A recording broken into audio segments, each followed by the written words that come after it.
Hello and welcome to the Had an Idea podcast. He's Michael Mason. He's Ben Coleman. And today we're joined by our very special guest, Laura, who's coming all the way from Canada. Yeah. Hello! She's mailing herself in a box as we speak.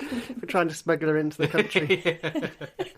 Say hello, Laura. Hello, how are you? Oh, we're very well, thank you. Yeah, Well, I am. thank you. Speaking for Ben as well.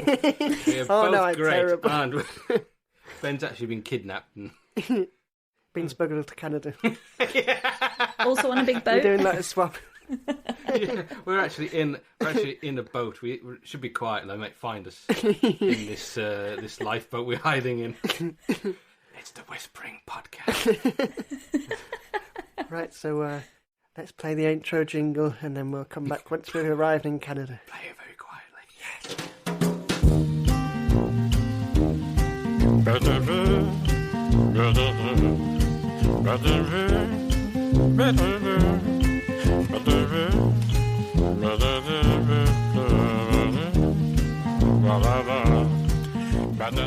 So, as we mentioned, we're joined by our good friend of many years, Laura Wilkes. Are we allowed to say your last name?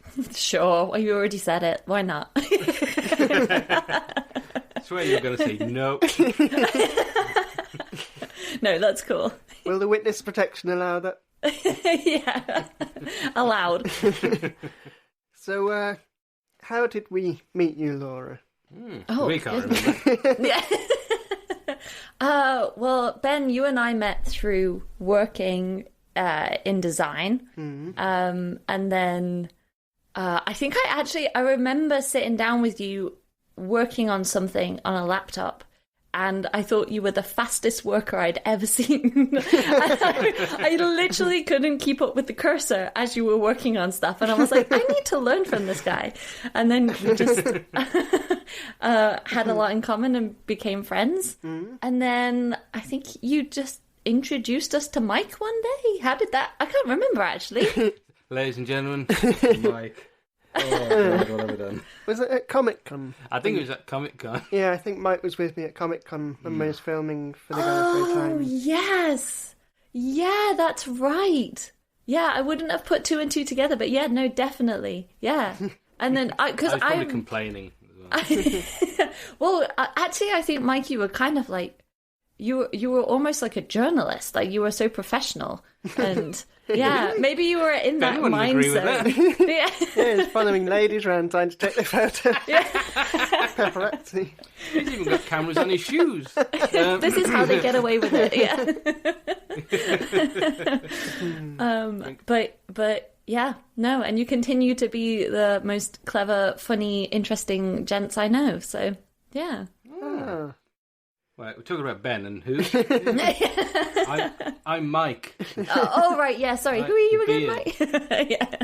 It's weird, actually, when you think like back to when you start becoming friends with someone and like, because there's like a few months or a year where you sort of start off as acquaintances and like it slowly grows. Yeah, actually, when you asked me that question, I just drew a blank because you remember everything in recent times, right? You remember the friendship, but it's weird to think back to the time when you just knew you were just people, you know? Like, it's very strange. Yeah, there's that person. We're super people. Yeah. Yeah. And then, yeah. Friendships change when you send poems to each other pretty much every day, because that's what Ben and I ended up doing. We had very sort of stressful and not very enjoyable jobs, so we Roses used to are send red, violets are blue. Where's the toilet? I hate you. We send each other messages to like cheer each other up and that. And I don't know why we started sending poems. I think it was just a nice thing to. Yeah. Nice thing Well, to do. we probably could trace it back because we made that book, didn't we, of all the poems? But Yeah, I've got it somewhere. But yeah, just like good morning. Basically, everything's rubbish, but we're going to have a good day.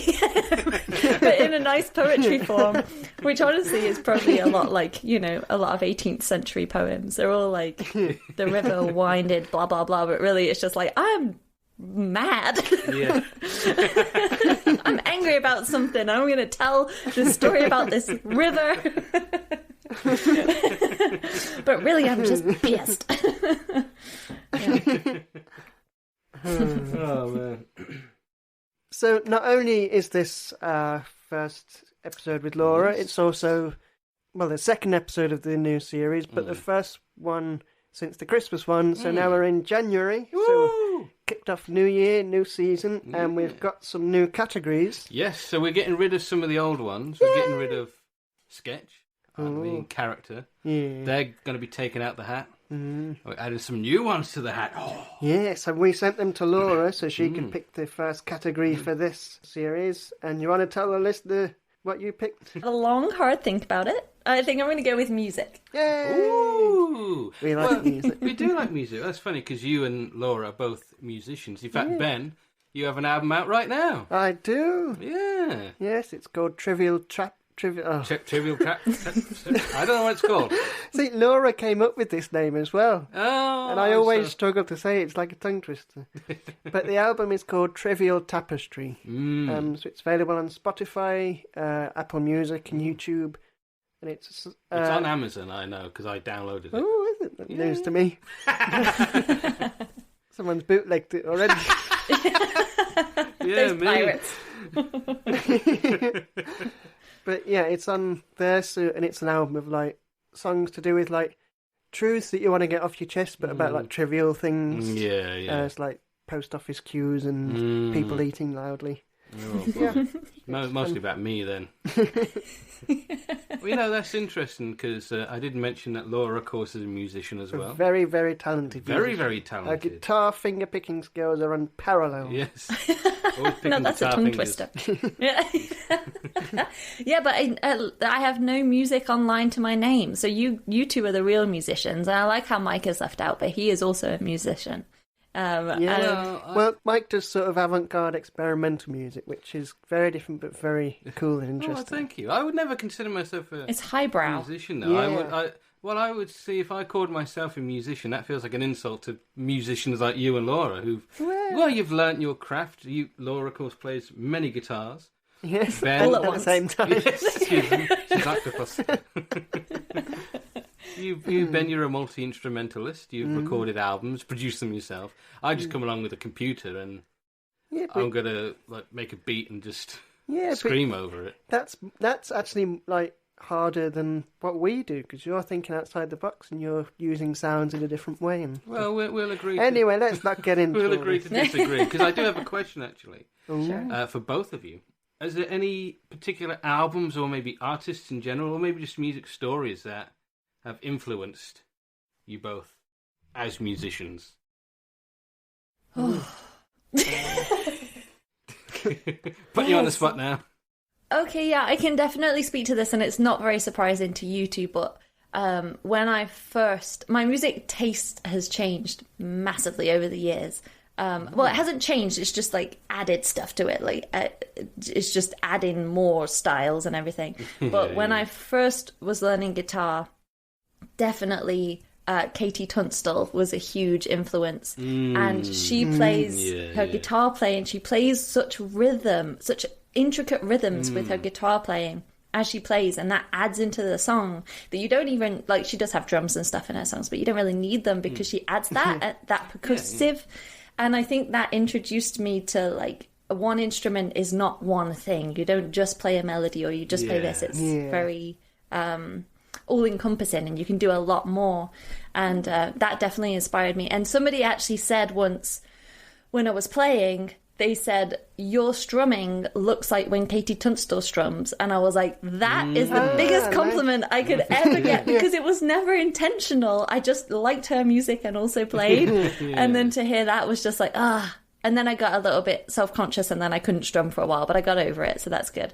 But yeah, that was my biggest influence for sure. Yeah.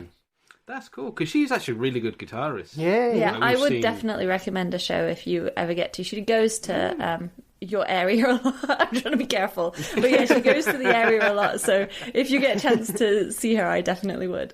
You'll have to keep an eye out. Yeah, there she is. Get her. Katie Tunstall, if you're listening and want to give us free tickets or sponsor the show or something. Imagine if she did listen to this. Yeah, imagine if she plugged our show during the concert. Yeah. By the way, guys, listen to the Ben and Mike. Had no idea. She didn't talk like that at all. Who's this guy. I wonder if she's Scottish. I don't know. Definitely I Scottish. sounded more like Spinal Tap then. Thanks for 11. coming to the rock show. I don't know what that was. Anyway, Ben, what about you? Anything, any particular moments or albums or? Well, my biggest sort of influence was REM. Oh yes, you are a big REM fan. 'Cause it was like when I was in school, I was sort of the shy nerdy type, and I didn't have any like interests in like anything like TV or music or. And then our friend Josh played me a couple of REM songs, so I was like, "Wow, I like this is actually I want to listen to music and specific music," and that's why I started listening to that, and then copied Mike Mills' style because he was like nerdy but cool, and he played piano. And that was why I was drawn to him. Ah, yeah, you do play piano. As well. So I sort of copied him and then listened to other music, and so that I wouldn't be who I am without them. Oh, and you've seen them live, haven't you? Yeah, and when I saw them live, one of the funniest moments of my life is because we was queuing up and we got to the end of the queue, and the woman put her hand out to take my ticket, and I was sort of too excited and I didn't realise, so I just shook her hand and then tried to walk off. And walked on. And then the whole of the line was laughing, and she was like running after me, calling me back. I was like, oh, nice to meet you. Yeah. That's brilliant. I might try that. So yeah, that was a memorable music moment. MMM. Yeah. So Mike, what about you? Have you got any? Ooh. You know, there's a lot of... Sorry, you look like you're about to say something. No, I was just thinking, because you asked the question, so you clearly thought about it, and you still went, ooh, let me think. Yeah, he's a lot more prepared than we are. I was hoping Will would ignore me and move on. Well, no, I guess... because I bought that book, 1001 Albums, that we talked about the series before, and so going through that, you introduce you to a lot of new music and a lot of new genres and things you'd never think about listening to, like Throbbing Gristle. I'm a big fan of, and I mentioned them before. And I remember I bought The Madcap Laughs by Syd Barrett on vinyl, and first time I listened to it, I thought, weird, a bit rubbish. And then I listened to it again, like sometime later. I thought, actually, no, I really like this. And actually, was that? That was the album. No, it was. Oh, there's a story here. Okay, so I just remembered this. I forgot it was that album, but I bought it from HMV on vinyl, and I took it to the till, and the fella flipped it over to scan the barcode. And I didn't realise. I just picked it up and thought, oh, yeah, I'm looking for that, and went and bought it. There's a naked woman on the back. And so this guy starts, like, giggling, and like, his mate over there starts giggling. I feel embarrassed. I didn't know. I thought, all right, come on, guys. That's quite childish, though, them giggling. Well, it is, but the thing is, it turns out they weren't giggling at the woman. They were giggling at you? Well, yeah. Because I left I left HMV, and I was in the ballring. I was thinking, man, it's breezy in the ballring today. Oh, no. What had happened was... You had no t-shirt on. Worse, Ben. I had no underpants on. What? And the zip on my jeans had broken. Oh, God. It wasn't like... My mind was elsewhere, so... On the naked lady. Well, let's just say there was some significant shrinkage. Because my mind was on other things. So it's not like I was looking my best. And, I mean, what can you do? I just had a laugh. While I just exposed myself in HMV. This wasn't the exact kind of music story I was expecting. Sorry, Ben. Oh, yeah. Well, that's up the tone of the episode. Yes, yeah. Oh, it's gotten quite warm in here. Well, yeah, I feel quite breezy then. I know, I do want to say anything. Yeah, it's not take two, is it? Right, well, with that said, I think we should get on with some ideas. Yep, let's do it. Woo!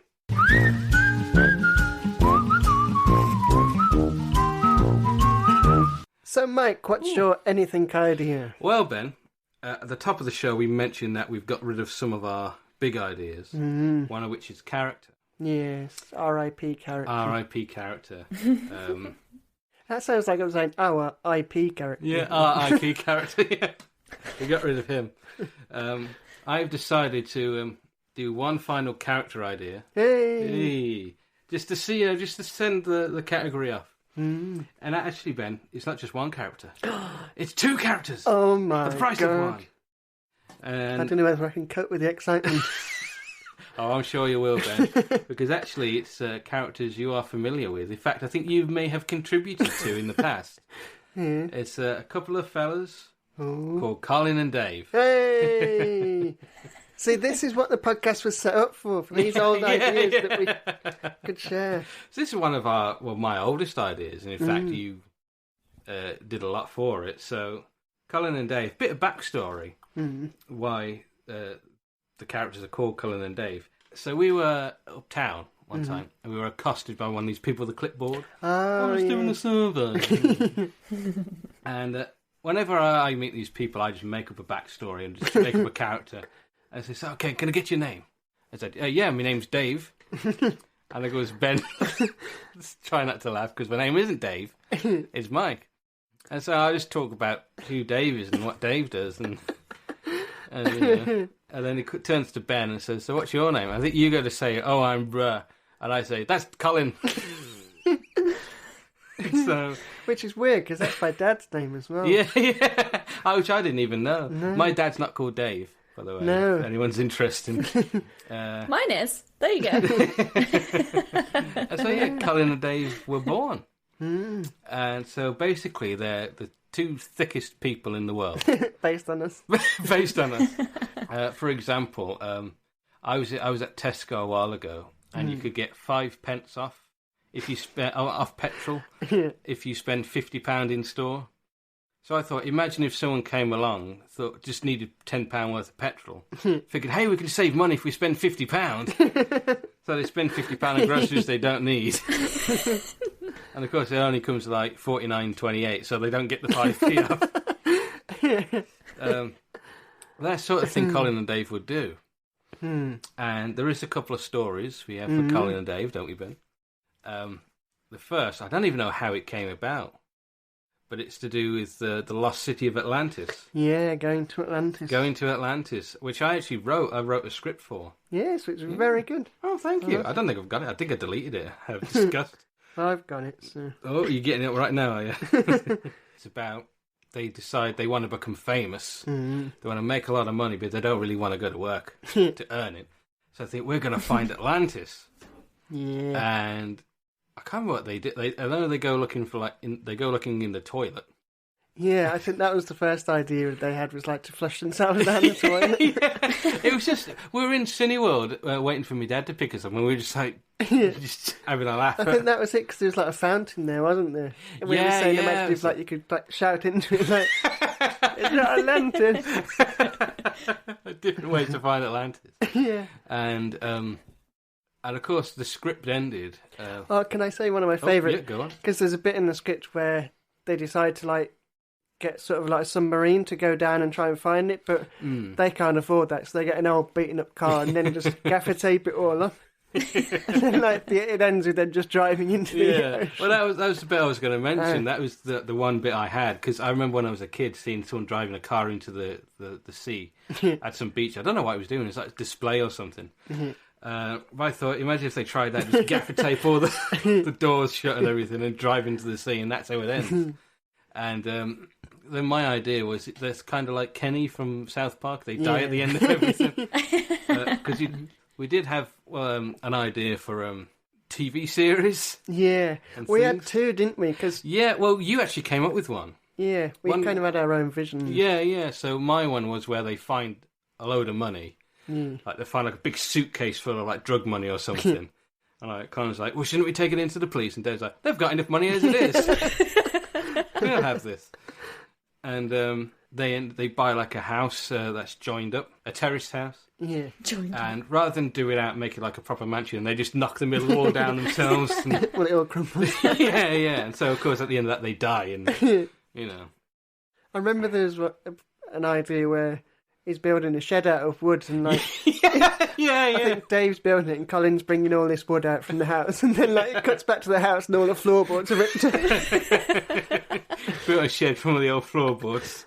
And then my sort of version of it was sort of a prequel to that, where they were trying to get rich quick. Yeah, yeah. It's like they tried to, I think in one they tried to get into royalties. They like tried to break into Buckingham Palace, or like try and sort of ask the Queen, like ask one of the princesses out or something. There was one I had where like Colin's trying to get his old job back. He's in the office, but he thinks, if I save my boss's life, he'll have to give me the job back. So he gets Dave, he's got like a rifle on the roof next door, and he's like aiming at the boss. And he thinks, if he shoots, I'll go, no! And like jump in front of him, take the bullet, and he'll be saved. Every time he dives, like, either he doesn't shoot or he misses. So he's just diving around the office. No! Are you okay? And eventually, like, you just see, like, he dives, and then the pillow goes, the bullet, feathers fly everywhere as he shoots the pillow. Yeah, that was my idea. Absolutely has to be a short animation or something. Yeah. Yeah, at least, yeah. Cool. Oh, a Colin and Dave cartoon. It sounds like it'd be like sort of Family Guy type. Yeah. Madcap adventures. I was imagining the people like, oh, what's that really good board game? You got me the board game, and it's the two guys. Oh, Cyanide and Happiness. Yes, that's kind of like what I was envisioning. Yeah. You need something simple, right? That's how you get an idea actually sorted, rather than it being very complicated, which is what we have a history of doing. Yeah. Yeah, well, that's Colin and Dave. I like that. Oh, thank you. Hey. Would you watch a film about two idiots looking for Atlantis, Laura? Absolutely. Isn't that also like National Treasure? Yeah, actually, yeah. Imagine National Treasure, but with Laurel and Hardy. Yeah. Yeah. Oh wait, no, National Treasure, isn't that the Constitution or something? But yeah, no, I would watch it, definitely. Yeah. Can I share a couple of lines from that Atlantis script? Yeah, if you want. Because it's like we've each had a couple of really good lines. Yours, is it Dave's like girlfriend or something, and she wants to go off with another man? His cousin. So there's a couple of extra characters for the film. There's this guy who's like an adventurer, like an Indiana Jones type, but he's actually from like Yorkshire or something. He's like, so, yeah, all right, lads. And then Dave's cousin comes to stay for reasons. And so anyway, it all's gone to pot. This plan's failed. So the adventurers guy's like, I'm off, guys. This is a terrible idea. And the cousin's like, I'm going with him. He's really dishy. And so Dave's like, oh, I see. And so the dish runs away with a spoon. I love that line. Thank you. And then there's... Because you pretty much wrote the script, and then I just threw a load of silly jokes in. But one of my favourites is where it cuts to Colin, and he's in his flat, and his landlord's there, and Colin says, I'm addicted. Addicted to what? No, Colin, you're evicted. That's a good one. Well, that's Colin and Dave. Like Colin and Dave. We'll have to write a character in for Laura that Laura can play. Well, Laura could play the cousin. Yeah, and run away with the dishy man. Yeah. Well, it's acting, Perfect. isn't it? Yeah. Right, well, that is my idea. Shall we put our guest on the spot? Oh, yes. Oh, Laura. That's a new song, isn't it? It's nowhere. Laura. Oh. Sorry, we're just composing a song Was that the whole song? My idea is actually kind of science-based in a way, but it's also the interestingness of humans, which is a very good way to put that. Which is not very like me to go the science route, but I decided to. So my idea, which is an idea that has been had by many people but has never been actually completed, my idea is for all forms of measurement to be internationally agreed upon. Yes. Yes, definitely. Because across, like, obviously moving to North America, they use different, and Canada is more aligned with like the metric system or whatever, but there are all these different ways that measurement is held. Like you can have in the UK, right, you have, usually it's millimeters, centimeters, it's metric, right? And my terminology on this is going to be terrible because it's not my area of expertise at all. But then in like North America in particular, it's all inches. And like inches are the most annoying thing in the world because it's like 1 and 2, 6, 4, 10, 9th. Like, what is that? You know? And my idea for this came because I feel like if we can't agree on an international measurement, how can we ever have world peace? That is a good point, Because it's very simple. That should be the symbol of world peace, is just a ruler with one set of measurements on. One set of measurements. But the only problem is that when I was, like, I had said to you before that I'd done some research on stuff because I didn't have very much information on, like, how, like, I started to get interested in how did measurements start to be, you know, how did all of this get so complicated? Why does everyone have different measurements for stuff? And then when I started looking into it, it was actually really, really interesting because, like, before you carry on, Laura, we should point out to our audience that Laura has actually done a lot of research into this. Far more research a little bit. Yeah. I have some paper, so if you can hear the paper. But like, I have terrible memory, so if I don't have it on paper, I'll forget. But like the earliest measurements were from like ancient peoples of like Egypt and Mesopotamia, right? That makes sense. But obviously, at those points, they didn't have like they didn't have rulers, they didn't have anything like that. There were definitely points where they found bones with like, I was going to say used bones, but like bones that have been like out of a person and then somebody else has measured on them or like counted on them, which is really interesting.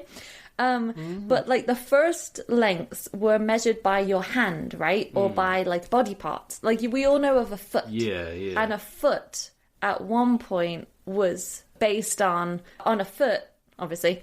Sorry, I lost my track. Surely people have different sized hands and feet there. Exactly, and this is what was so interesting. So it said, like, from the like little bit of research I did, that like length was first measured by the forearm, the hand, or the finger. So like the width, like, so the length from like your forearm to the tip of your middle finger would be one measurement. From the elbow, the crook of the elbow up to the middle finger. Yeah, exactly. To the middle finger would be one measurement. But then obviously they were like, well, that's long, so we need a shorter one. So then it like became to the wrist or it became to the whatever. And it all becomes really confusing. You don't only have length, you have like volume, right? So then they used to measure volume in terms of like grain. So they would like, if you wanted to compare a vessel, you would put a certain type of seeds in that vessel, and then you would put it in the other one, and you'd be like, well, this one is this many more seeds than this one, which is really interesting. Yeah. That would be so awkward if you're in a shop, though. Like, how big's this vase? Let me just get the grains out and pour it all in.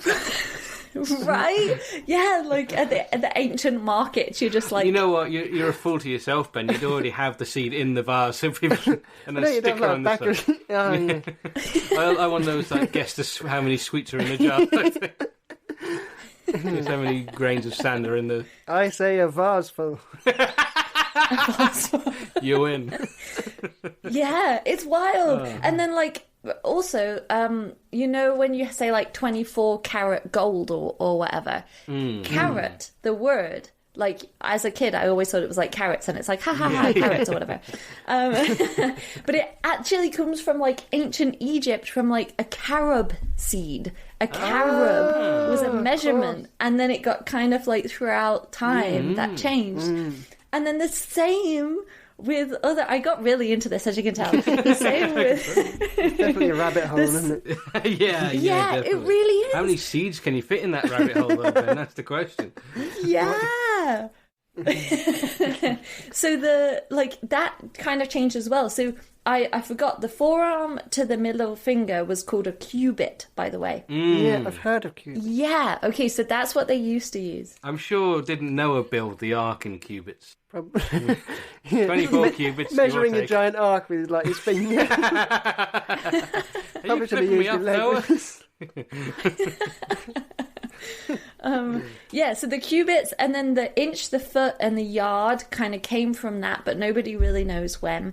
And then it got really interesting because the Greeks and the Romans kind of inherited that from like,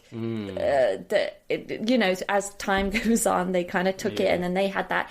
And then the bloody monarchs started getting involved. Bloody monarchs. Like, there was the Roman mile, right? The Romans created a mile. They said, this is a mile. And then Queen Elizabeth was like, nope, that's not a mile. This is a mile. And so changed it. And then there were other like kings who were like, well, if there is a foot measurement, like we said, everybody's foot is different. If there is a foot measurement, then the standard foot will be my foot. And so they'd measure his foot. Yes. And that would become the foot. That makes sense. Yeah, and then it would change, and then somebody else's foot, and then all of this standardization happened. Like there was the thumb as well, but like whose bloody thumb was it? It doesn't really make any sense.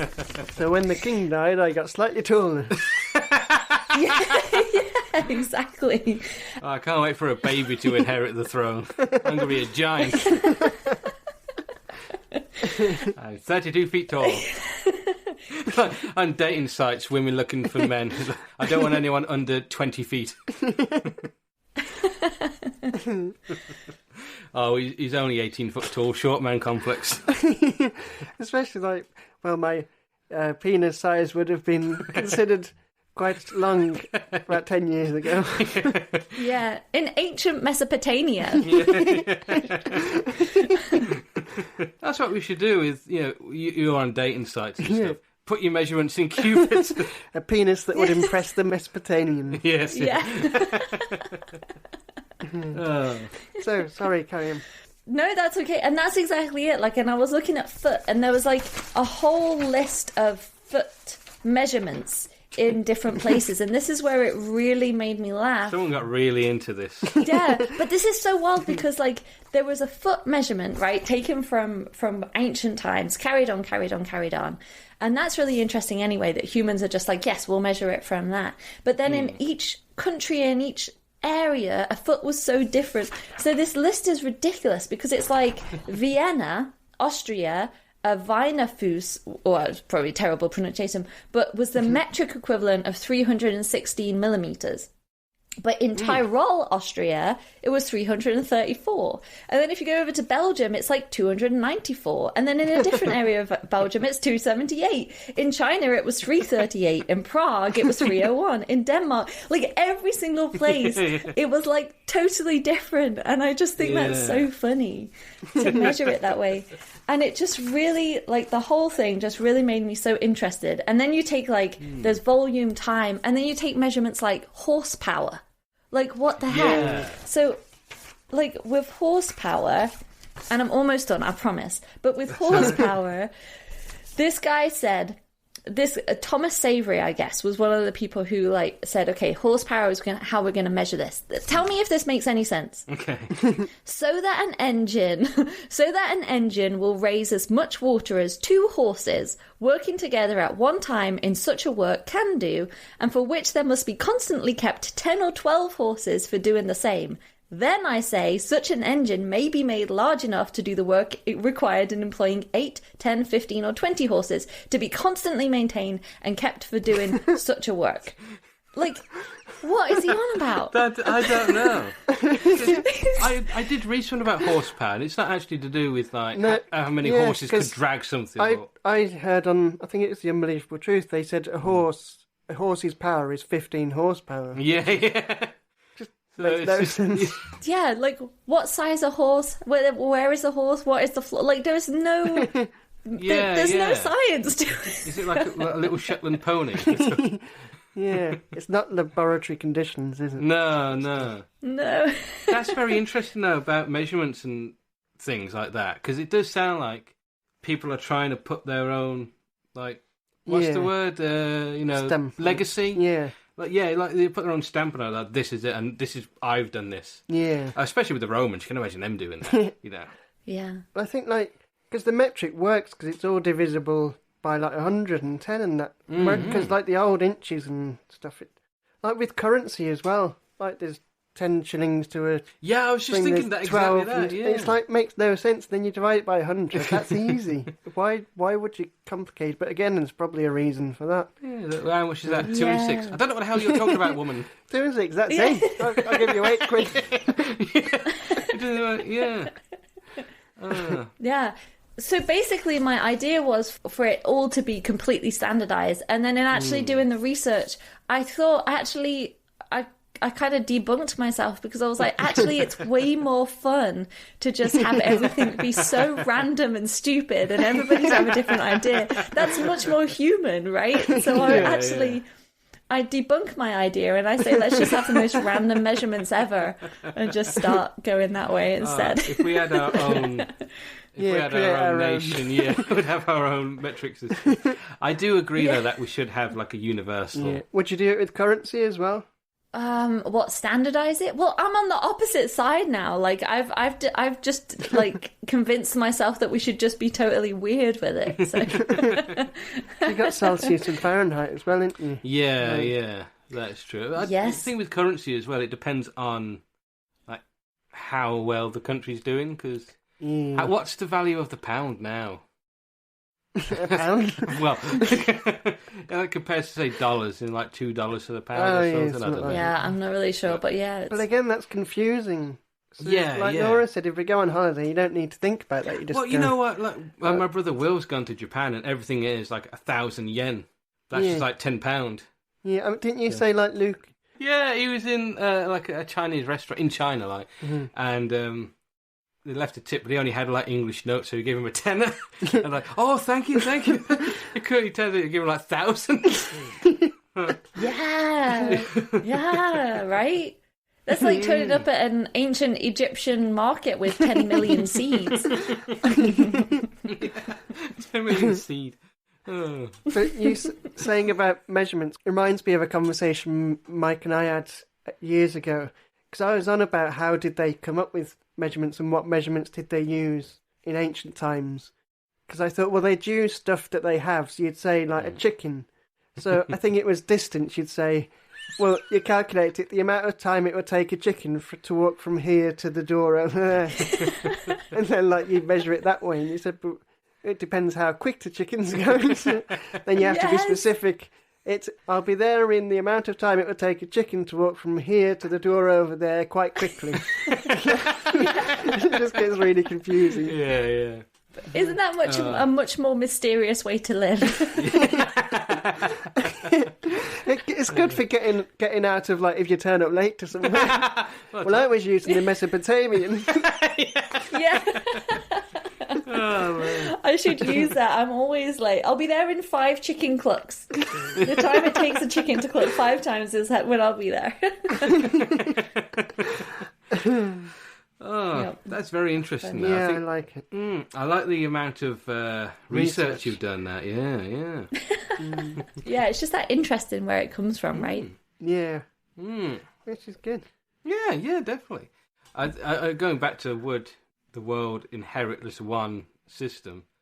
I don't think they would. I think everyone wants their own. The way we do things is right, and everyone else is wrong, kind of thing. Yeah. But if the world leaders got together and said, right, on this date, we're all changing to metric system, I'd vote for them. Yeah. Even if I wasn't in the country, I'd fake a passport. And well, I like that. Very well done, Laura. Yes, thank you for bringing a bit of education to the show. Yeah, a bit of class. Although when people listen to the show, usually at the end they do say, well, that's taught me a lesson. Yeah.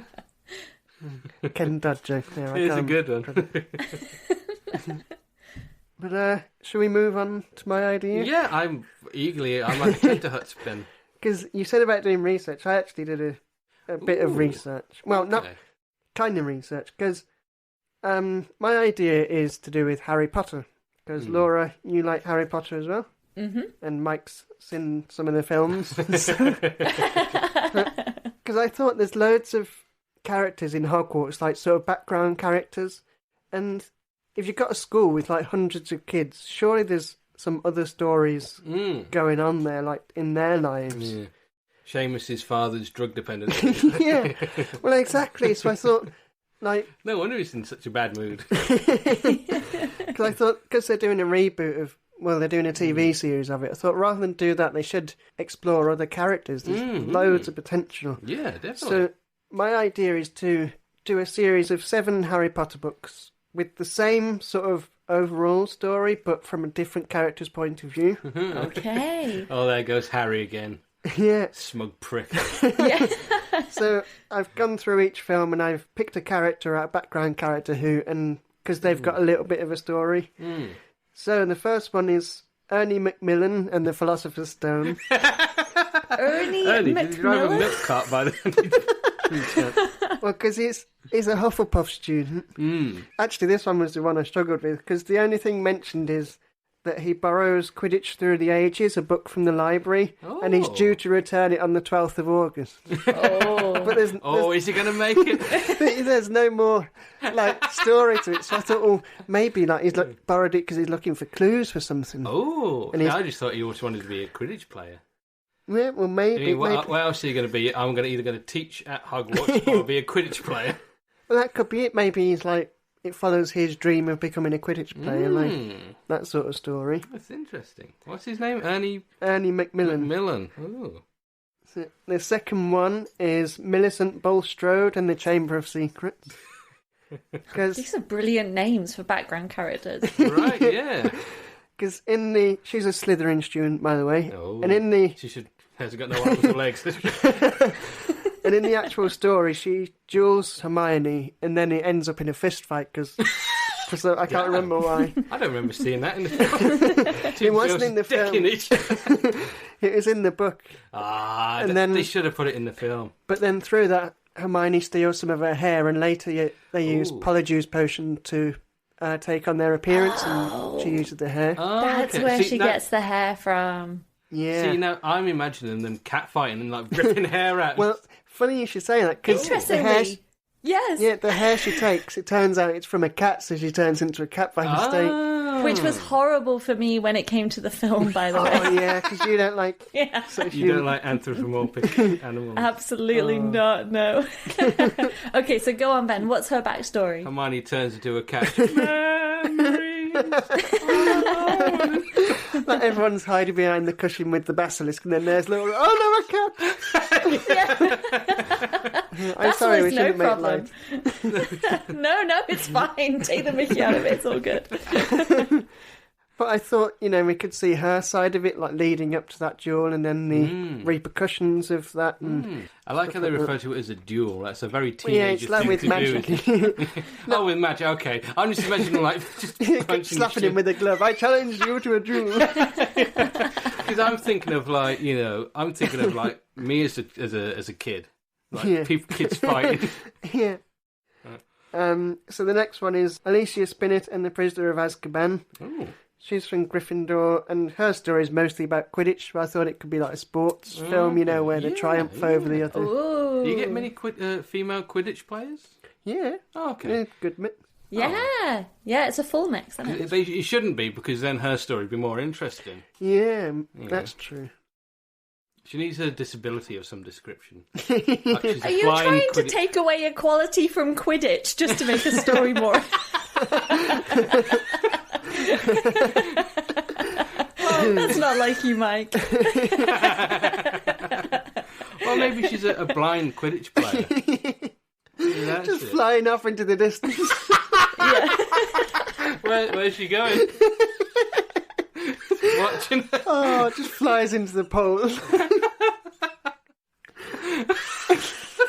So bad. It's going up at her. She's not coming back, is she? And the next one's a lot more interesting, because this is Colin Creevey and the Goblet of Fire. Oh, Colin Creevey! Oh, we know him, don't we? Yeah. Oh, does he? Isn't he the photographer kid? Yeah. So he's got a camera.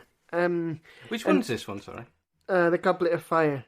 Oh, okay. So he takes photos of him, like Harry, because he's obsessed with him and that. But that's his backstory. In the Goblet of Fire, his younger brother comes to the school. Oh. So this would follow the story of him sort of introducing his brother to Hogwarts and helping him out and that. And I thought it would just be like a psychological thriller where thousands of pictures of Harry Potter pasted on the wall. Well, maybe. Just stroking them one day soon. Well, there could be a story where, like, something happens in his photography. He snaps a photo of the murderer or something. Ooh. I don't know. Harry starts going out with Cho and he's scratching all the eyes out in the pictures. But so, yeah. Sorry to interrupt, but what happens to Cho after her film? Well, you'll see in the next idea. He predicted it. Finish off Goblet of Fire, because then that will be a story like brotherly friendship and brotherly love and sticking up for your brother and stuff. That's a nice one. So the next Hulk one... Hogan. You're going with me, brother. Which is funny because he's like the exact opposite. Hulk Hogan. Hulk Hogan is Colin Creevy. Oh, take your picture, brother. So the next one is Cho Chang in the Order of the Phoenix.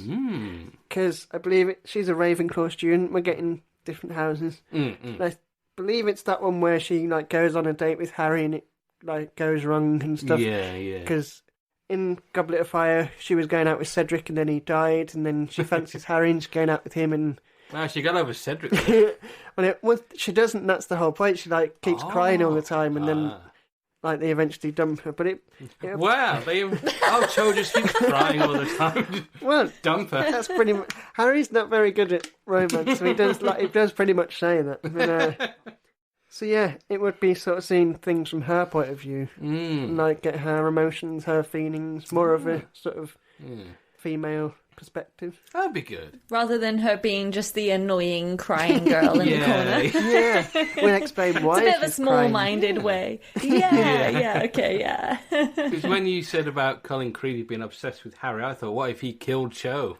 But that's rewriting the story, though. We're sticking to... Oh, well, fair enough. Because I'll admit I've only seen the films. I haven't read the book, so I don't know what happens to Cho after her film. Yeah. So she might as well have been She's just kind of there, really, isn't she? She's there crying. I can't really remember. I can't really remember what happens with Cho either. No. Maybe we'll find out. That's the reason for the idea, right? We're learning more. Well, that's kind of a thing in Harry Potter. Characters just sort of pop up and then sort of fizzle out. Yeah. So we got two more left. The next one is Zachariah Smith and the Half-Blood Prince. It's a great name. He's a Hufflepuff, which I should mention in my house.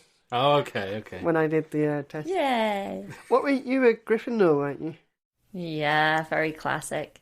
Yeah, you should be proud. Gryffindors are good. Well, yeah, I know. Gryffindor is just like the standard, right? I feel like it's more interesting to be Ravenclaw, Hufflepuff, or Slytherin.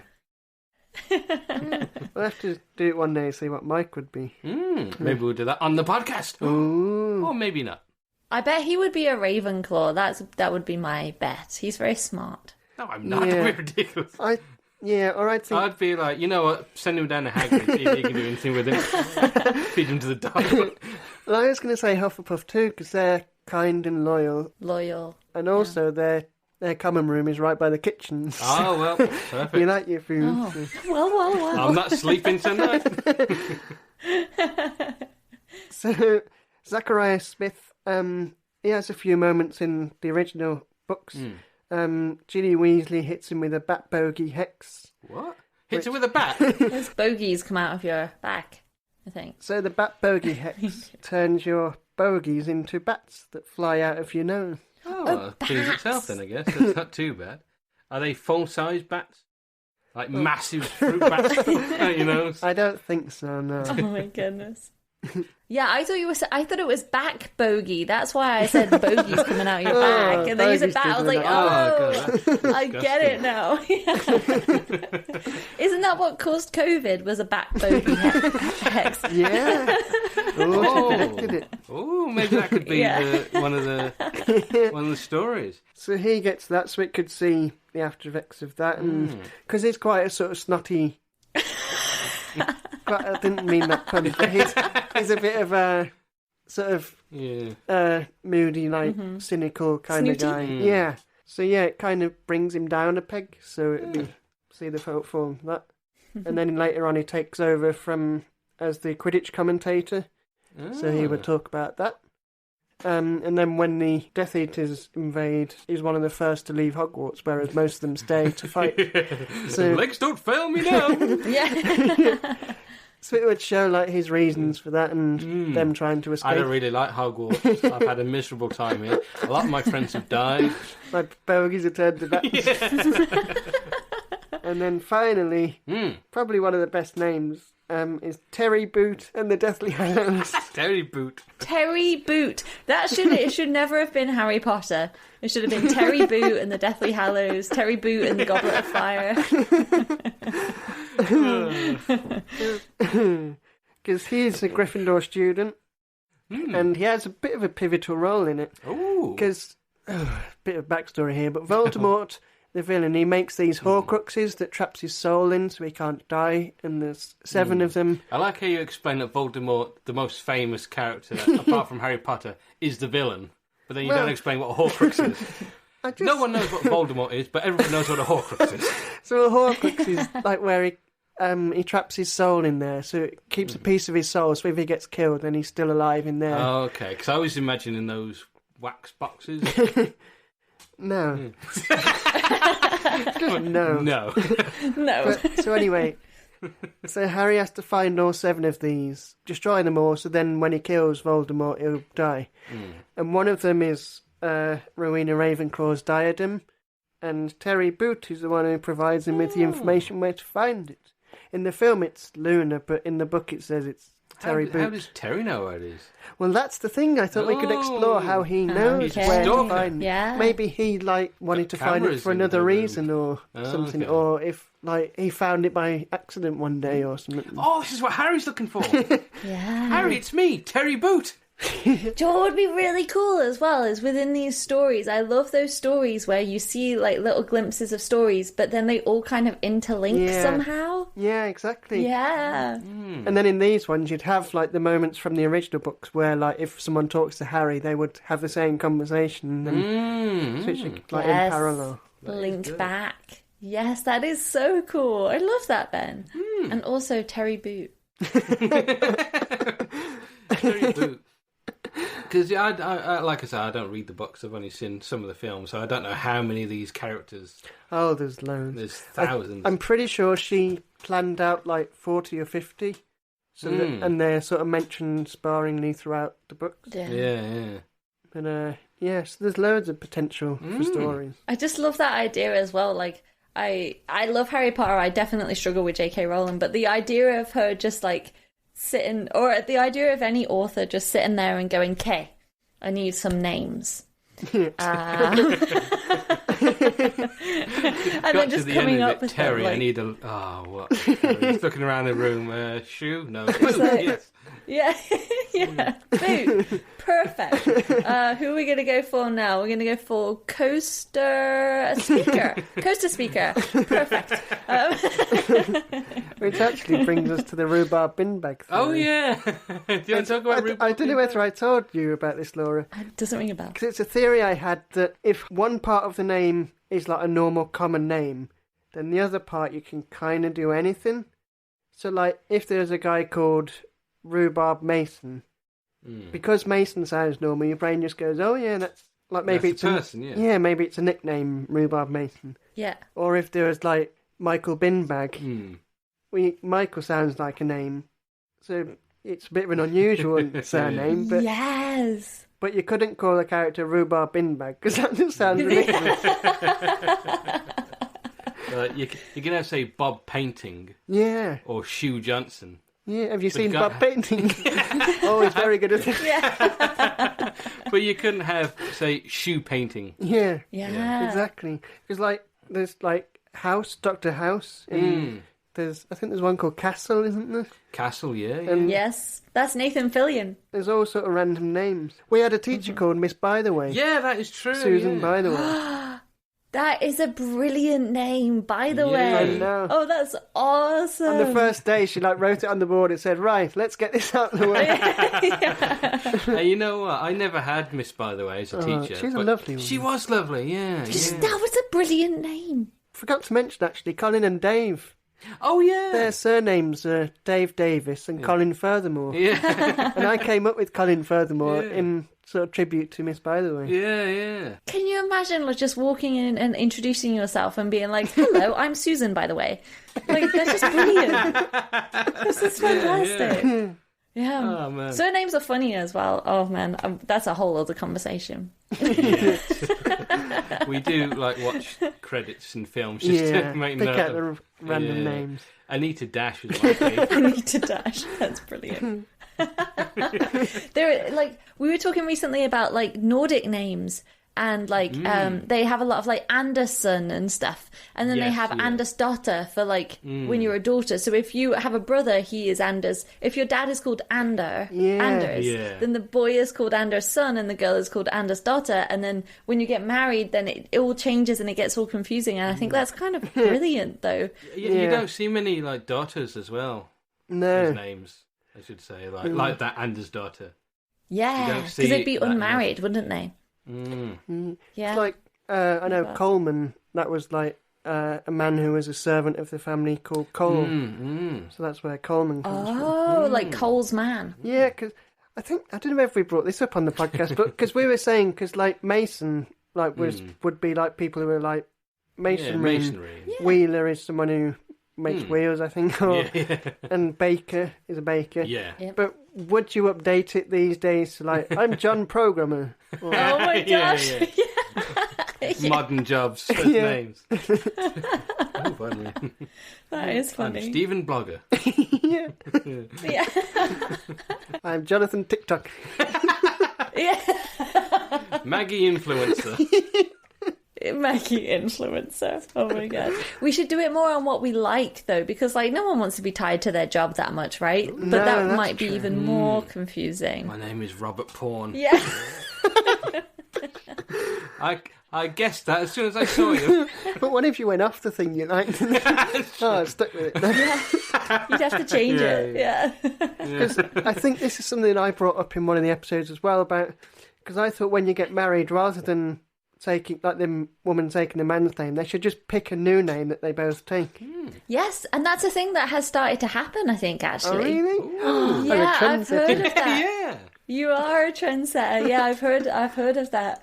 It's kind of genius. And that's honestly like when I was doing the weights and stuff, that was another thing. It's like, why don't we just make new things up anymore? Like you have like, you know how they standardized foot and they standardized cups? Like at one point there were pioneers who were measuring with a cup, and then all of a sudden they standardized a cup, but they kept calling it a cup, and it's like every cup is a different size, so you can't standardize that. Just make up a word, right? If we could make up our own last names, that would be brilliant. Yeah. So how much rope would you like, sir? 1 flurp, please. Yeah. It's a new system of measurement I've coined. I want a flap of rope. But wouldn't that be like the same as you saying about the surnames? Like if as soon as you get used to it. Yeah. Rhubarb bin bag. Now I'm used to it. I'm fine. Oh man. Well, we've kind of From gone now off. on, it will be flirts. Yeah, what was the idea? Yeah, Harry totally. Potter? Harry Potter, yeah. Harry Potter, yeah, and the good names. Yeah, well, because they use currency. They've got galleons, knuts, and sickles, and they're like there's 5 nuts to a galleon or whatever. So Simplify it, bloody wizards. Yeah, Bloody wizards. So anyway, let's move on from our ideas. Yes. To our big ideas. Yeah. Yes. Woohoo.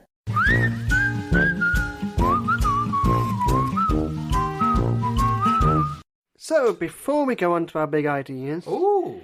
I actually have an old idea because we've got Laura here, and when we were working together, we used to send each other we'd say stuff and then we go, "Ooh, that could be an idea. That could be a story. That could be a." You've been coming up with ideas behind my back, Ben. This was years ago. I'm sorry, and one of them, probably our most developed. Should we see if Laura can guess which we're going to say? Oh, was it The Wish? Yay! It was The Wish. Okay. The Wish. Which now is a blooming Disney thing, isn't it? Yeah, I think Disney's probably kind of stolen our idea.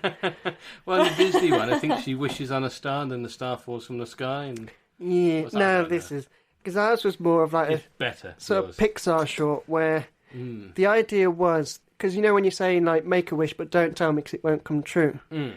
So a kid makes a wish and blows the candle. Like and then birthday.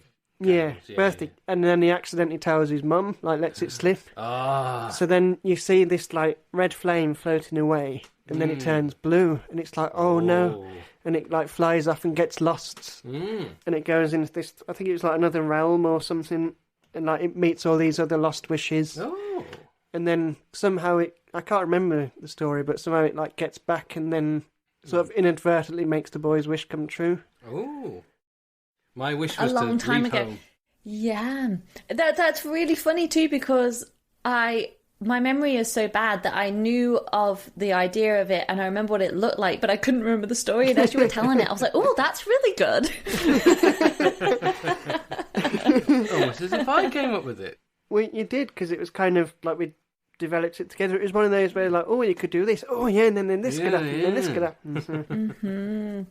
Yeah, honestly, that is one of those we should have gone with, yeah. Because, like, most of the projects I've, like, thought of or had ideas for, I'm like, I can let that one be. But the wish is one that I'm like, we really should have done that.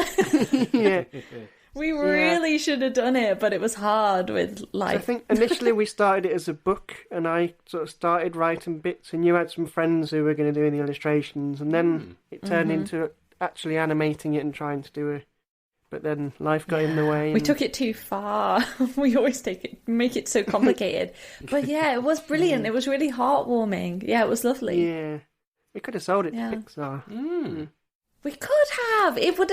I think that's the problem with some ideas, isn't it? Is like you see them so well in your mind, but actually trying to make that happen is so hard. So then you just ditch it, and that's kind of sad. I'm trying to let go of that. Like, just do things by half. You know, like I'm trying to get into just doing it. Yeah. Yeah. Are there any things on the podcast that you've talked about that you've actually like you've brought them back to life again because you've talked about them in the podcast? Ooh, that's a good question. I think a lot of my ideas, I tend to think to myself, this is probably better if it stays in my head. Well, there was one, because I had an idea for a film called Werebaby, which was about like a baby werewolf. And then like a year or so later, I was thinking of writing a Halloween song, so I used that and I wrote a song about it. So, well, there we go. Yeah. Maybe one time at the end of the, not the end of the podcast, but after you've done a lot of it, you could bring some to life, choose some and make them happen. Yeah. I don't think we can do international measurements very easily, but like stories and stuff we can do. Well, there have been ideas that we've had, especially you, that have actually come to life. Like the dating app thing. Yeah, because I had an idea for a dating app called Wings, where it's basically like you swipe, and if you find someone you like them, and then Mike would have access to message her on my behalf to like introduce me, and then when it's comfortable, big you up, and and then when we're comfortable, so I take over. And then we found like about a year or so later, a couple of the dating apps started doing where you could let a friend I talk don't think it was for even you. like a year or so later. It was the same year. Yeah. I think it was Tinder. No, it wasn't Tinder. Yeah, it was one of them. Yeah. So, Yeah. That's the trouble, because we've had like over 100 ideas, I think. And we've given away all these ideas. Hopefully, like doing them on here, it makes some copywriting. Yeah, when I've listened to the episodes, I was listening to one the other day and I can't for the life of me remember what it was, but that one was like, they stole your idea as well. It's like, It's the problem with not doing them, right? I mean, if anybody wants to make stamps the film, they can. Well, that's the thing, because that would be our perfect job, is just coming up with ideas and developing a little bit and then giving it away to someone. Like, go make this. You need to be like working for Disney or somebody like that, because you need to be an Imagineer. Yeah. We'd be lucky to work for DreamWorks. In fact, the way things are going, we're all going to be working for Disney at some point. Yes, you're right. Own the Smiths at some point. Yeah. Anyway, our big ideas. Yes, let's move on to our big ideas. Woo!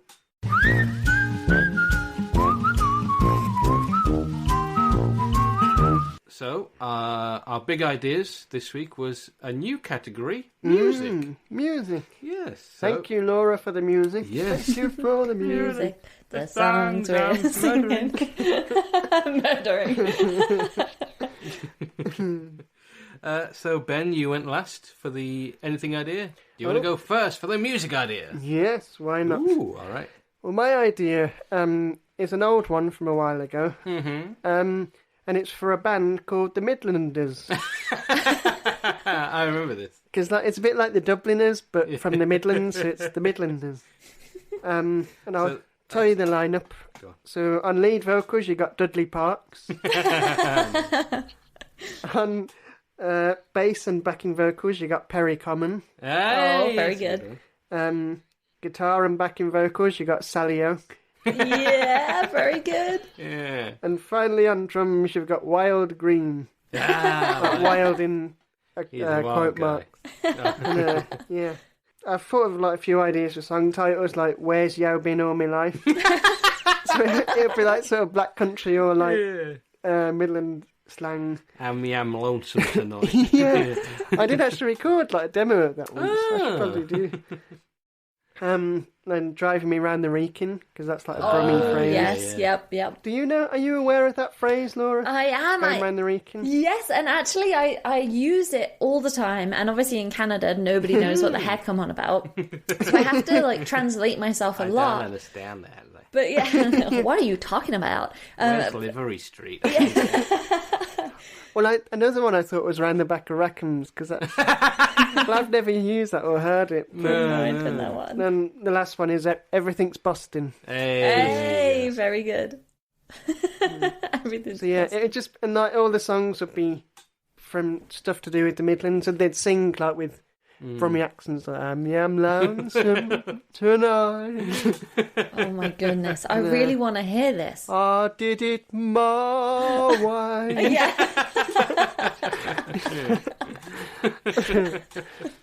So yeah. I like that. So can we develop this anymore? What? Ooh, I mean, I'm imagining their album covers, just them like standing next to a fence, and their coats like puffer jackets, and it's so cold. Well, you could have it like taken in places around Birmingham. Yeah. Well, and the Midlands. Yeah. I shouldn't just say I Birmingham. really feel like this would be a successful band if it was done well enough. I think it could, like. Yeah. Because I'm picturing the Wurzels.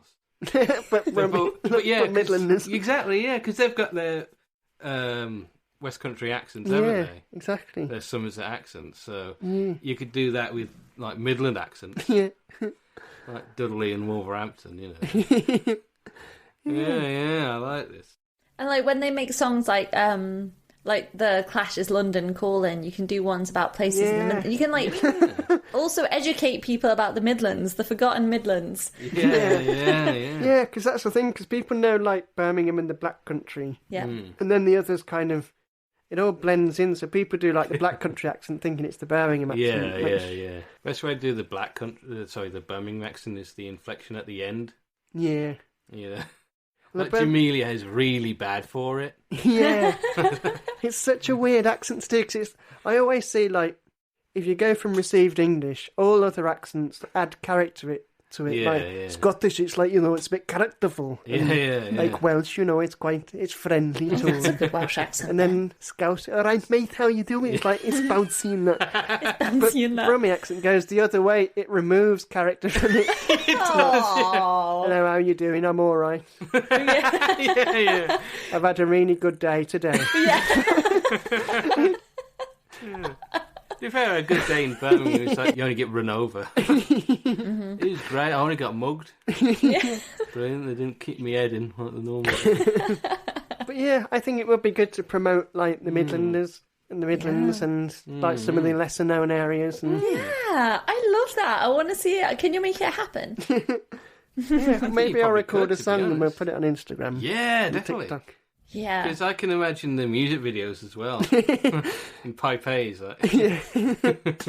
Problem is as well... Back to the Custard Factory. Yeah. Custard Factory's an arty place. Yeah. Mind you, last time I went, it was like full of bars and things. Hoity-toity. Hip. Is Lichfield the Midlands? Yeah. I could do some in Lichfield, 'cause that's a nice little town. Lichfield is nice, actually. Yeah, you could do something. If you got to do a folky song if you're going to be in Lichfield. It's very like villagey, folky. Yeah. And it's funny. I was going to say like we could be the band, but all of us are from the Midlands, but don't really have Midlands accents. No, that's true. Like, we do a little bit, but... Yeah, only if you put us with people with completely different accents. Yeah. Totally. I've been to places and people have said, I can tell you're from Birmingham. Yeah. I think it's the way you say, but you don't say Birmingham, you say Birmingham. Birmingham. Yeah. Birmingham. Birmingham. I'm so thrilled to be living in Birmingham. You got to say everything like you actually like. You kind of, you accept depression. You accept that life's not going to get better than this. That's a default emotional state. It's like, The Midlanders have been through a lot. I'm so sorry. Yeah. That's all right. I did have a Brummie accent when I was younger, but then in college, David Harewood came and did a talk, and he talked about how he got rid of his accent to do an acting job. And I just started talking, trying to talk a bit posher and that. That's it. Oh, did you? Hello. I only one lemon in my tea. Wow. But yeah, before I was like... And also the reason why was because I had a much nasaler voice. And they said, to try and get rid of that, you talk from, the bottom of your mouth and pronounce stuff a lot clearer. So that kind of lost the accent as well. Wow, I didn't realise that you did that on purpose. Like, that you actively wanted to change your accent. That's interesting. You thought it just grown out of it. Well, yeah, it changes, doesn't it? Like, when I moved to Wales, I got a really Welsh accent, and I lived with all Southerners, and my accent got really weird. And then moving to Canada, it gets even weirder. So it just, changes with time, doesn't it? Yeah, I can't wait to hear your accent when you've got a bit of Canadian. Yeah. We'll have to, try and listen. There was a girl at our school, I think her name was Akeisha. She was a lovely, lovely girl. And I think she was from someplace in Africa, and she moved to America, and then moved to Birmingham. So when she first year in school, she had a really thick American accent, something like that. Birmingham. Exactly. My nan lived in America for a few years, and so she always had a slight twang. She wouldn't say banana, she'd say banana. Yeah. We had a friend as well, and he would...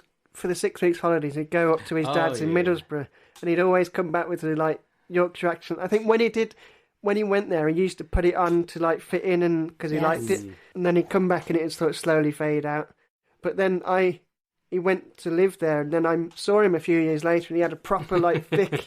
All right, how you doing, lad? Oh wow! And it's just weird because I was like, you don't talk like that. I knew you for 6 years. Yeah, it all is about where you're from, though, isn't it? And where you grew up, because none of us are born speaking with an accent. It all just happens when you're growing up. But I definitely had when I was at school, a lot of the teachers were from Warsaw. And so my dad always said I had a bit of a Warsaw accent, and I obviously didn't know because I was a kid. And he said that whenever we talked in assembly, we'd always finish the sentence going up at the end. And that's a very Warsaw thing. Or going down, it always goes up or down. And I found a book that I'd written in as a kid, and it said, Laura did this on her, and then it said Owen. Owen. Because in my head, that's how you spell it, because I did it on my own. I just thought that was so funny. Yeah. Oh, I love that, right? I love when you read books and they're written in... I think in Harry Potter, there's a character called Fleur from France, and she writes it in but it's quite racist, really, because she writes it instead of saying is, she'd spell it like E-E-Z. Yeah, it's verging on troublesome, that, isn't it? But it was written in the 90s. I need some wine. I am so French. You've got a lot of her characters. Well, Seamus Finnegan. Finnegan. Those Irish names. Oh, yeah. Oh, my God. I love how Cho Chang as well, and they cast a Scottish accent. Yeah. I eat my haggis with chopsticks. I love that, though. That was... I like that she was Scottish in the film. Although she didn't write it Scottish in the book, did she? No. So, the Midlanders, I like it. Yes, we've discussed that long enough, I think. It's now over to Laura with her lovely Lichfield/Canadian accent. / Warsaw. I came up with this on my own. So you could do your own version of I've Been Everywhere. Actually, with the Lichfield Warsaw. Could you do I've been nowhere? I went to the toilet and then the ship. I really do want to make this album. I think we should do it. If I can be Sally Oak, I'll take on Sally Oak. Let's do it. At least do one song, I think. Yeah, we should. Would it be an original song or a parody? That's a question for the review episode. Yeah, we'll write a song and record it, and then in the review episode we'll play it. Perfect. That's Sorted. what we'll do. Okay. You've committed now, Laura. I'm in, yeah. Let's do it. Can I just do harmonies, though? Thank you. Right, Laura. Okay, so my music... Thank you, Mike. My music idea is based off... did either of you ever have a mood ring? Yes, I did. I remember those. They change colour with your mood. With your mood, exactly, yeah. So I had the Mine idea... was just permanently black. I do live in Birmingham, after all. Oh, yeah, it's about right. Yeah. Imagine if you got a mood ring and then, like, your mum lost it, so she swapped it with just a plain black ring. And you're just like, no. Yeah, this is just who I am Would now. you be influenced by that? Like, if you saw it was, like, blue and that was happy, would that make you feel happy, maybe? Yeah. Psychological. Sorry, this might even be No, your idea. that's okay. No, it's kind of linked, but yeah. So the idea is a mood ring T-shirt, because then other people can also see your mood, and the music aspect would be that as your mood changes, the music comes out of you have your own like theme song coming out of the T-shirt. Oh. And so if you're feeling kind of melancholy, there's some like melancholy music. If you're feeling very happy and bright, you've got some happy music, and it will help people. Yes, I'm happy. Yeah, walking on sunshine. That song makes me feel so sad. Yeah. Or maybe it would do the opposite. Maybe if you were feeling blue, if you're feeling sad, maybe it would play something happy. You're too happy, let's make you sad. Yeah. Calm you down, regulate you a bit.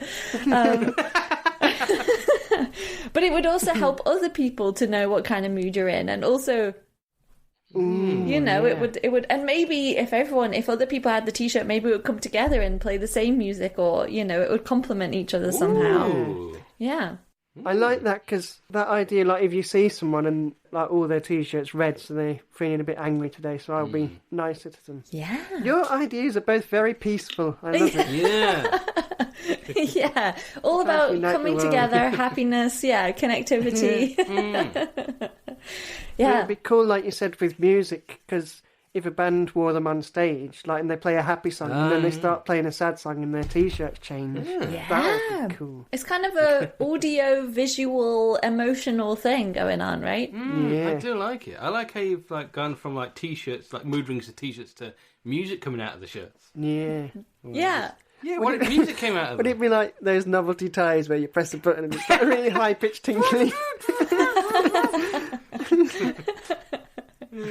Yeah. I suppose the only difficulty, like you say, is if it affects you then. Because sometimes you can listen to something...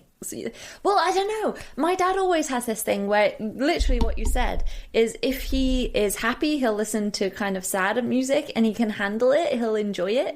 And if he's sad, he'll listen to happier, and it kind of brings you to a level. So maybe there would be different settings on the T-shirt also. Maybe you could control it. Yeah, that's true. Because sometimes when you're feeling sad, you do like to listen to sad music.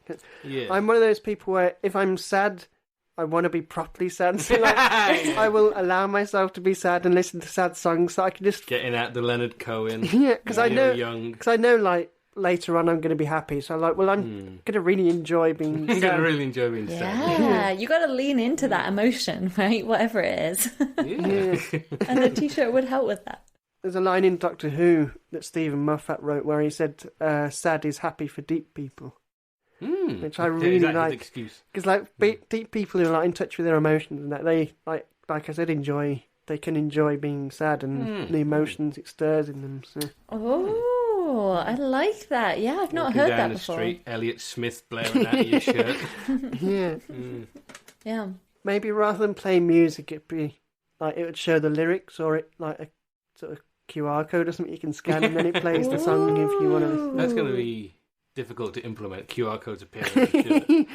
Mind you, I suppose colour changing shirts might be difficult. Yeah, I mean, this is all kind of hypothetical. True, really. true. I We've mean, got no if it was like, technology. say, speakers, Yeah. that, I don't know, you held in your hand. Well, surely then you could just go, Alexa, play a happy playlist. Yeah, well, this isn't an Alexa. Maybe it's like plugged into your brain. So it scans... It's plugged into your brain, man. It's talking to my brain. I can hear Alexa playing music in my brain. It's playing Cool in the Gang. I'm seeing your mood in colours, dude. Your t-shirt's changing colour. Yeah, we don't even need colour changing t-shirts. We just need drugs, right? That would just do the same thing.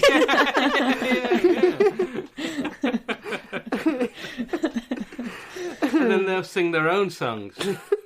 That's going on a t-shirt now. We don't need colour changing t-shirts, we just need drugs. Yeah.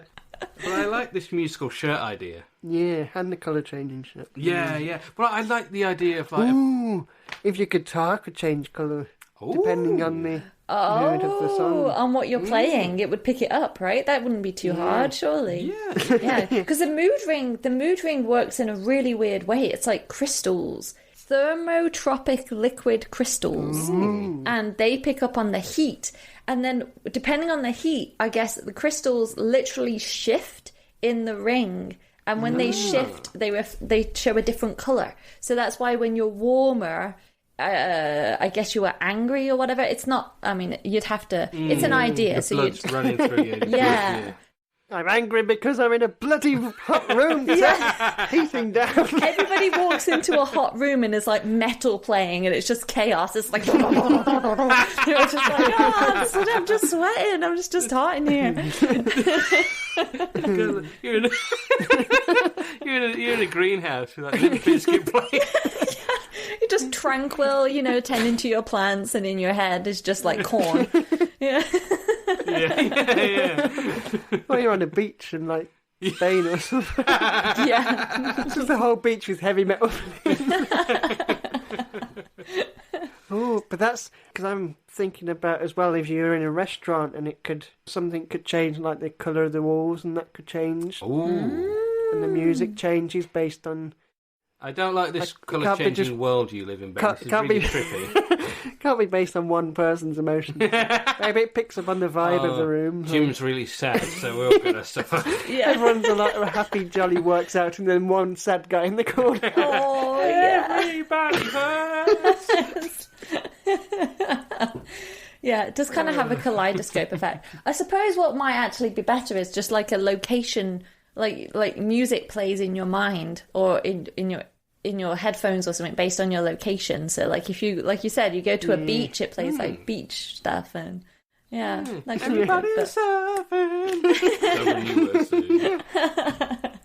Well, I was thinking, like, if you had headphones in, you're talking about the mood ring detects like your temperature. Yes. Could the earphones detect your temperature and therefore play to music? you? You'd have to sync it up with like Spotify, wouldn't you? Yeah. Yeah. I say Spotify, other music providers are available.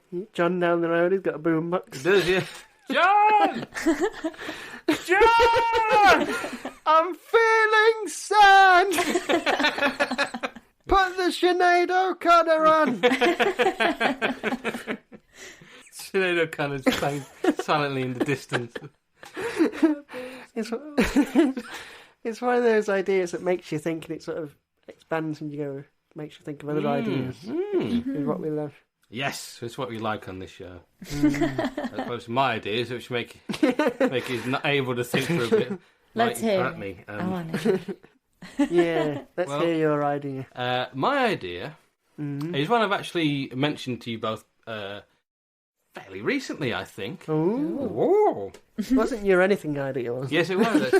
It's a musical version. Colin and Dave, the musical. That would have been great, but sadly it's not that. Oh.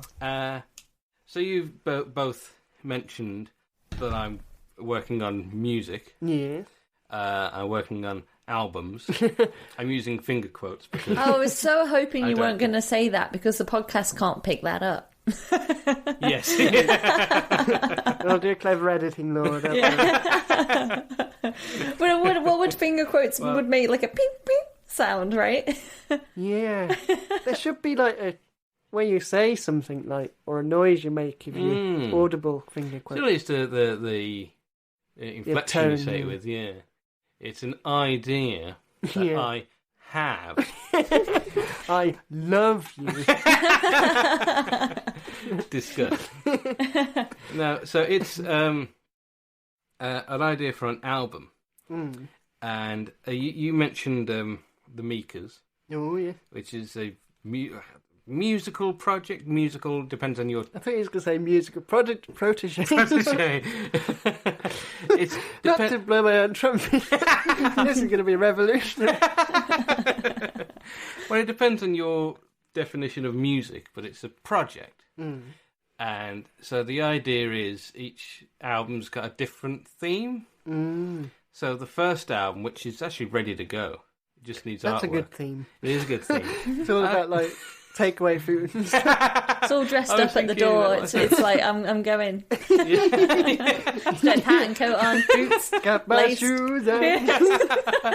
I was thinking that I'm ready to go on the rooftop, shout it out. Just gotta find my keys. Where the hell are my fucking keys? Oh my god, my t-shirt's turning red. Oh, brilliant. Let's leave it at that. That's my idea. There we go, perfect. Sorry, Mike. That's all right. So, and that is the whole plan behind that is you can HMV do like local artists. So I just want to put like the most ridiculous album possible into HMV. The second idea I have is, which I've also done, it's just like loads of really dark stuff, like dark subject matter and things like that. So I don't expect either of you to listen to either of them. But my third idea... Ooh, you're full of ideas. I am full of ideas. I'm full of beans as well, Ben. It explains the smell. If your album's about beans, that's going to be a great thing. Damn, it's not. I'm full of beans because my album, Heinz. It's just me singing the theme. Beans means Heinz. Oh, an album of like advert jingles, different genres as well. Yeah. Beans Heinz. So I mentioned the 1,001 Albums book, and one thing I noticed is that when you start off in like the 50s and 60s, around the 70s and 80s, it's all like 30 minutes, 40 minutes long. Then when you get into the 80s and more so in the 90s, when you've got CDs, all of a sudden all the albums are like 70 minutes, 80 minutes.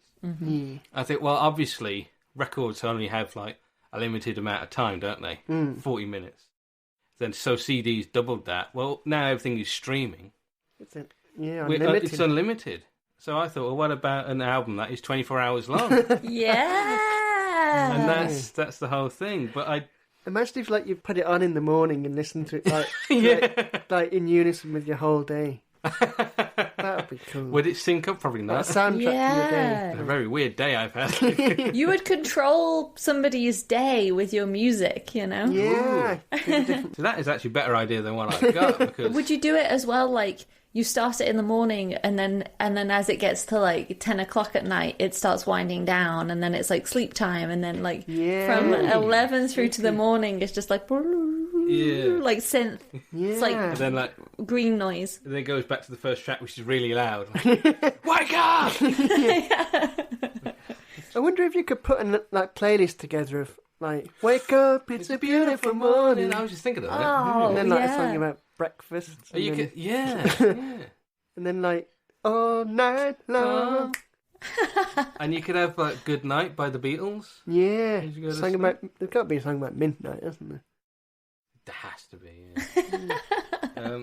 but I did have an idea. Yeah, sorry. Because in terms of music, I'm very limited in that I can't play any music. So I was thinking, what if you did it for me?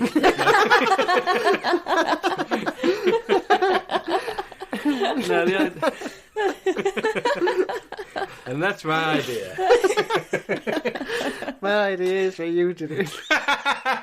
This is exactly what you talked about earlier. You both said, do you know what our job should be? Our job should be to come up with ideas and then say, yeah.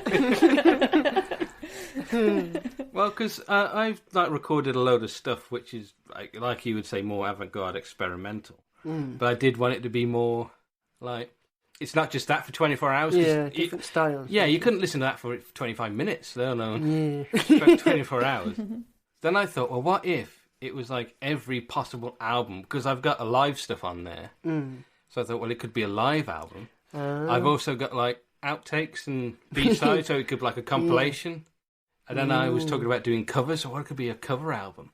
Yeah. But then I thought, before you speak, because I can tell you're on the edge of your seat, about to fall off. There he goes. High stool you're sitting on. Because I was thinking, well, if you just intersperse these into the album, then it's no longer a live album or a cover or whatever, it's just an album. So what if it was, there was sections, there was like a live section, then a cover section. I was going to say, could you do like an hour of one, an hour of nothing, and have 24 different... I suppose you could, yeah. Ooh. I was thinking about breaking them up into like 80-minute chunks, because if anyone wanted a physical copy, I could burn it onto a disc fairly easily. Several discs. Fairly easily. It would be like movements, like in classical music. You'd have movement. You'd have different... Ooh. Yeah. I like that. That's cool. That's an interesting idea as well. Yeah. Would they each have a different kind of feel to them, or would it just be like covers and it would just be like, how would you do that? I think, well, that is a good question actually, because are you going to do covers that are all like very different, or are they going to be covers like that are quite low tempo and gentle, or is it going to be high tempo and very angry sounding, or is it going to be a mixture of both? Because would you do different styles as well, like well, that was my plan. Blues and pop. And... I do have like some stuff set up, and I've got like hip hop tracks that I'm going to rap over, do a white man rap. But yeah, I can't wait to hear your Caribbean music. Do some calypso. Ooh yeah, I'm jamming. But that is what I wanted to do, like different genres, like because Laura's into her folk music. And pirate shanties. Oh my goodness, I've really gotten into shanties recently. Heck, I guess I missed the whole like Wellerman thing that was happening a few years ago in 2020, and I just got into it about 6 months ago. I'm just like walking around the house and like, what shall we do with a drunken sailor? Shannon thinks you're talking about her. Well, yeah, we could do that. Ben, you like your... Or like... What? What are you laughing at? I'm just wondering what you're going to say. Because I have a very eclectic taste. Well, you like your REM and more like, you know, pop, rock, college rock type thing. Yeah, ukulele stuff. Ukulele stuff. We'll have to do a Tiny Tim cover. Tiny Tim? I'm so happy. Is that a guy who sings high pitch? Tiptoe through the tulips. Oh, I totally thought you meant Tiny Tim from like... from Scrooge. God blesses everyone. Yeah, God blesses everyone. God bless. You know what? Tiny Tim was actually very good. He had a very high vocal range. I've got his album actually, God Bless Tiny Tim. He's like doing duets with himself. It's a very niche thing to bring up on a podcast. Not the only podcast to ever mention. I haven't mentioned Tiny Tim's album in full. It's actually a really good album, I like it. Pink strawberry tea. That's Laura's birthday present. Yeah. Perfect. Tiny Tim sings she shanties. What shall we do with the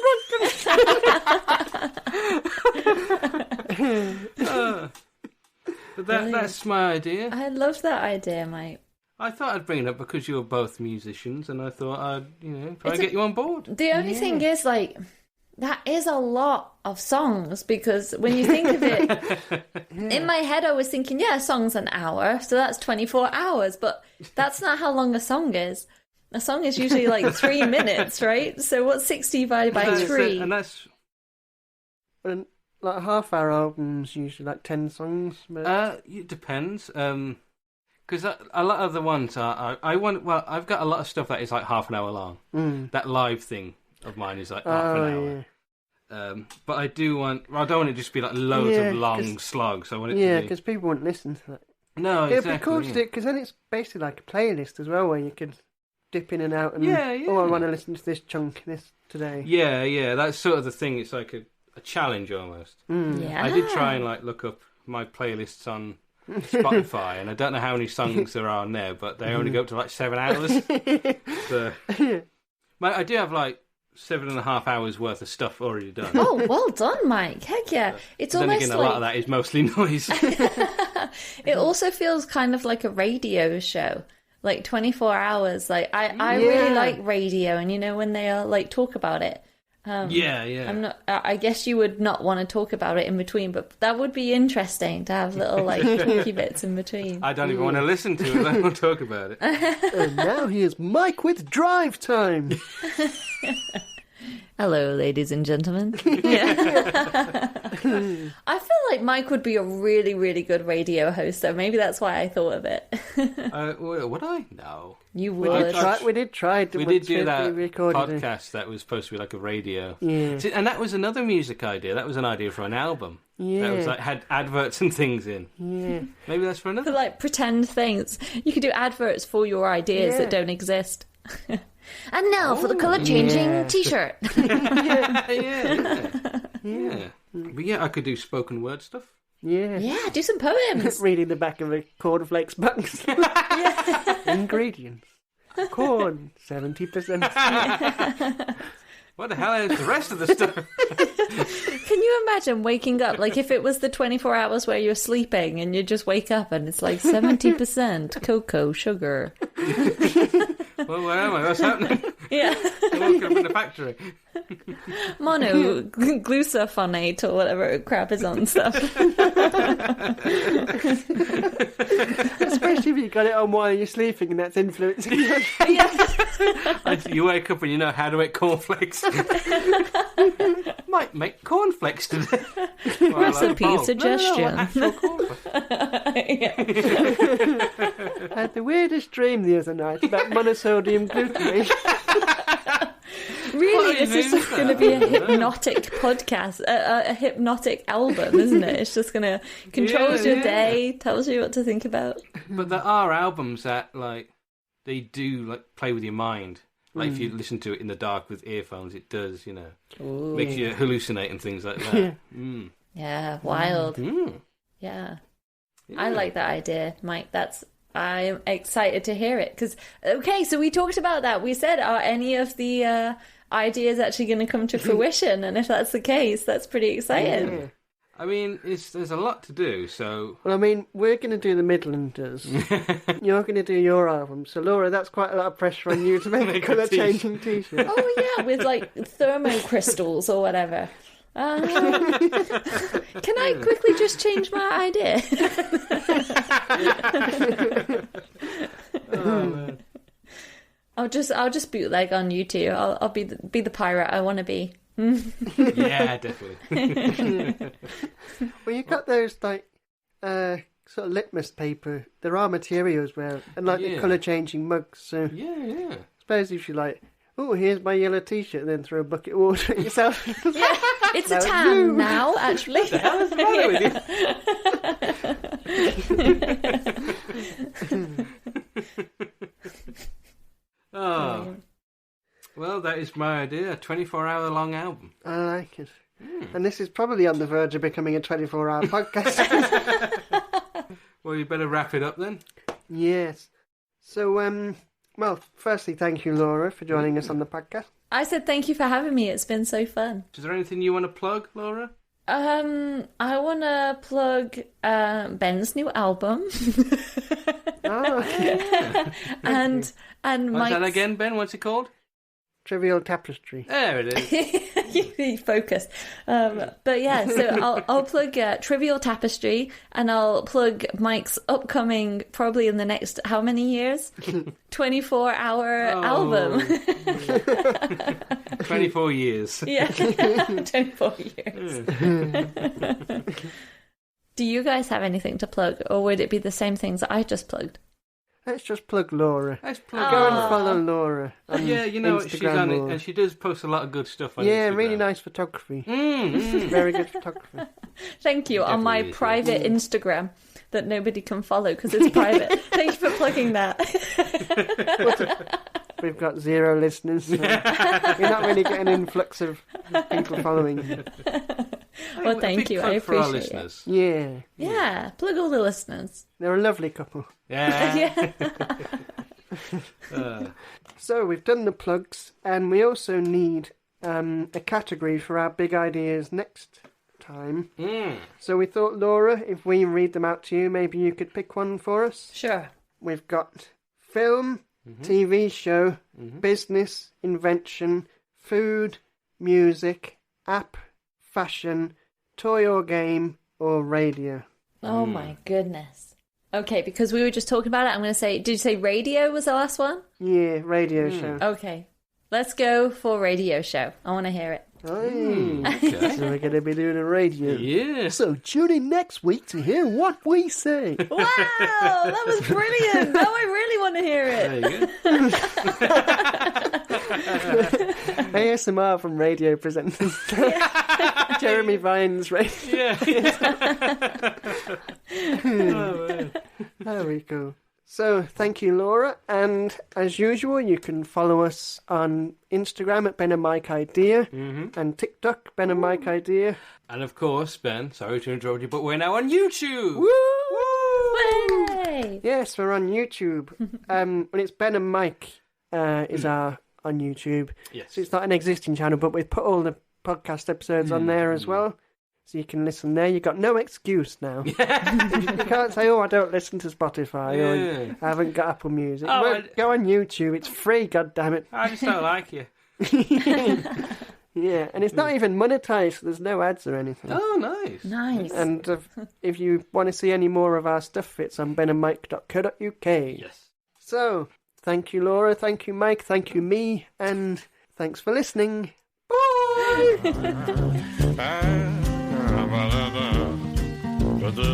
The Had an Idea podcast was created by Ben Coleman and Michael Mason. The title music was Panama Hat by Audio Nautics. Thanks for listening.